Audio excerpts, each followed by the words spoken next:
हुए कि आगरा में इस वक्त वोटिंग हो रही है। आज दूसरे चरण में अरुण वहां मौजूद है।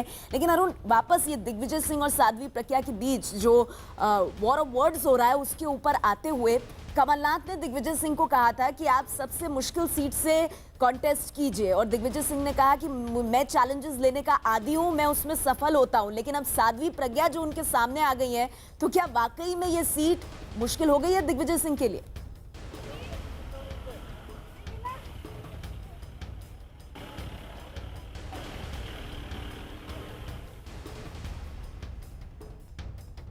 अरुण, आप मुझे सुन पा रहे हैं?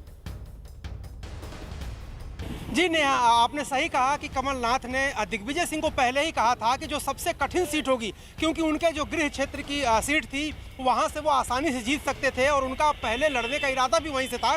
लेकिन कहीं ना कहीं पार्टी कांग्रेस को भी ऐसा लगता था कि ऐसी जगह से दिग्विजय सिंह जैसे चेहरे को उतारा जाए जो मुख्यमंत्री रह चुके हैं वहाँ के, ताकि कठिन सीट हो जहां बीजेपी लगातार जीतती है। और भोपाल की अगर बात करिए तो परंपरागत रूप से भोपाल की सबसे मजबूत सीटों में से एक है जहां बीजेपी का लगातार कब्जा रहा है, तो वहां पर दिग्विजय सिंह को उतारा गया था।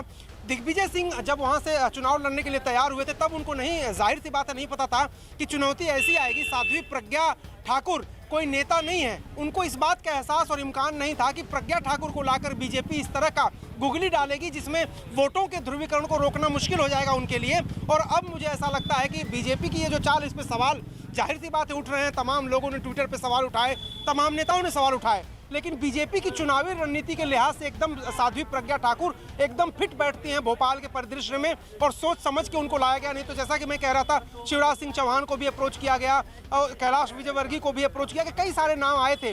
लेकिन प्रज्ञा ठाकुर के आ जाने से मुकाबला दिलचस्प हुआ है। किस लिए? क्योंकि बीजेपी के सामने अगर प्रज्ञा ठाकुर को वो लाए हैं, इससे बेहतर हो नहीं सकता था कि दिग्विजय सिंह सामने हो। दिग्विजय सिंह काफी मुखर रहे हैं हिंदुत्ववादी ताकतों को लेकर, संघ को लेकर, बीजेपी को लेकर, और ऐसे में एक ऐसा चेहरा मालेगांव ब्लास्ट में जिसके भूमिका की बात लगातार दिग्विजय सिंह कहते रहे हों और उसी के सहारे, उसी के जरिए हिंदुत्ववादी ताकतों पर वो लगातार प्रहार करते रहे हों, तो अगर वही प्रज्ञा ठाकुर उनके सामने आ जाए तो निश्चित रूप से चुनौती कड़ी दिग्विजय सिंह के सामने आने वाली।